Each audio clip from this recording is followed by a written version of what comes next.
Assalamualaikum warahmatullahi wabarakatuh. Terima kasih atas kesempatan yang diberikan. Perkenalkan, nama saya Andi Aisyah dengan NIM 18210404010, kelas S101, jurusan Pendidikan Teknik Sipil dan Perencanaan, Prodi Pendidikan Teknik Bangunan, Fakultas Teknik Universitas Negeri Makassar.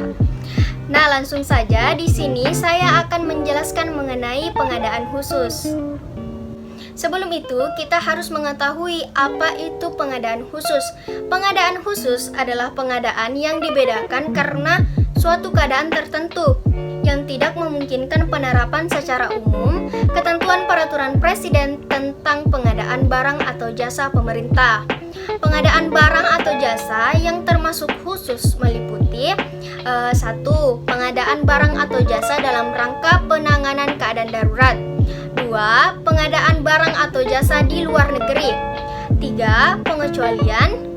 4. Penelitian. Yang kelima adalah tender atau seleksi internasional dan dana pinjaman luar negeri atau hibah luar negeri. Nah, saya akan menjelaskan yang pertama, yaitu pengadaan barang atau jasa dalam rangka penanganan keadaan darurat. Pengadaan barang atau jasa dalam penanganan keadaan darurat adalah kegiatan pengadaan barang atau jasa dalam masa status keadaan darurat yang ditetapkan oleh pihak yang berwenang.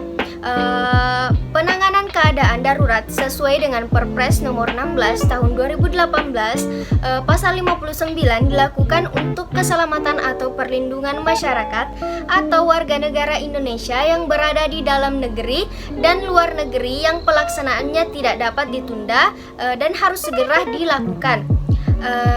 Berdasarkan Perpres nomor 16 tahun 2018 yang disebut keadaan darurat meliputi 1. Keadaan yang disebabkan oleh bencana alam, bencana non-alam, dan atau bencana sosial. 2. Pelaksanaan operasi pencairan dan pertolongan.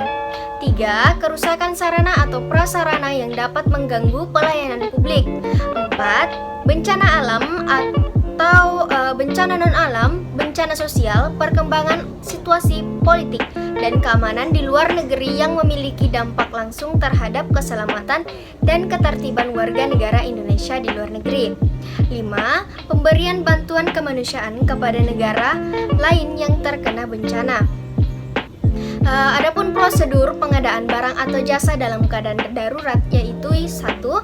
PPK atau pejabat pembuat komitmen menunjuk penyedia terdekat yang sedang melaksanakan pengadaan barang atau jasa sejenis atau pelaku usaha lain yang dinilai mampu dan memenuhi kualifikasi untuk melaksanakan kegiatan pengadaan barang atau jasa sejenis.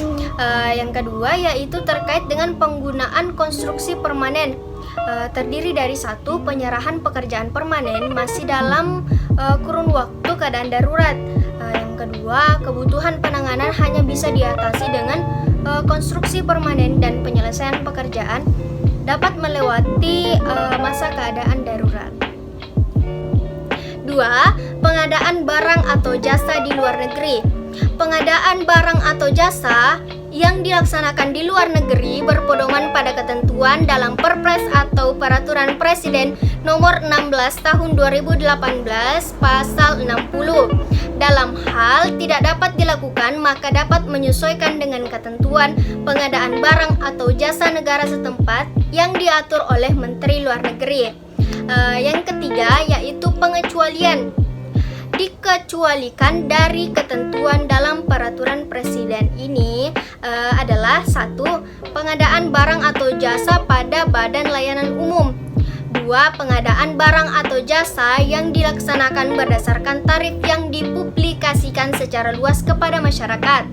3. Pengadaan barang atau jasa yang dilaksanakan sesuai dengan praktik bisnis yang sudah mapan. 4. Pengadaan barang atau jasa yang diatur dengan ketentuan peraturan perundang-undangan lainnya. Yang keempat itu penelitian. Penelitian dilakukan oleh dua pihak. Pihak pertama yaitu PA atau KPA pada kementerian atau lembaga atau perangkat daerah sebagai penyelenggara penelitian. 2. Pelaksanaan penelitian. Pelaksanaan penelitian berdasarkan hasil kompetisi atau penugasan. Yang kelima, yaitu tender atau seleksi internasional dan dana pinjaman luar negeri atau hibah luar negeri. Tender atau seleksi internasional dapat dilaksanakan untuk yang pertama, pengadaan pekerjaan konstruksi dengan nilai paling sedikit di atas 1 miliar rupiah. Dua, pengadaan barang atau jasa lainnya dengan nilai paling sedikit di atas 50 miliar rupiah. Tiga, pengadaan jasa konsultasi dengan nilai paling sedikit di atas 25 miliar rupiah. 4. Pengadaan barang atau jasa yang dibiayai oleh lembaga penjaminan kredit ekspor atau kreditor swasta asing. Pengadaan barang atau pekerjaan konstruksi atau jasa konsultasi atau jasa lainnya yang dilaksanakan melalui tender atau seleksi internasional diumumkan dalam situs web kementerian atau lembaga atau pemerintah daerah dan situs komunitas internasional.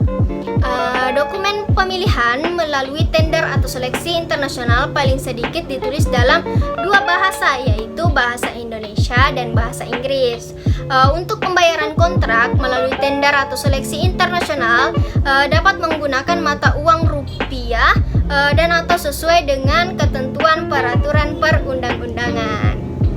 Demikianlah yang sempat saya sampaikan mengenai pengadaan khusus. Lebih dan kurangnya mohon dimaafkan. Wabillahi taufiq wal hidayah. Wassalamualaikum warahmatullahi wabarakatuh.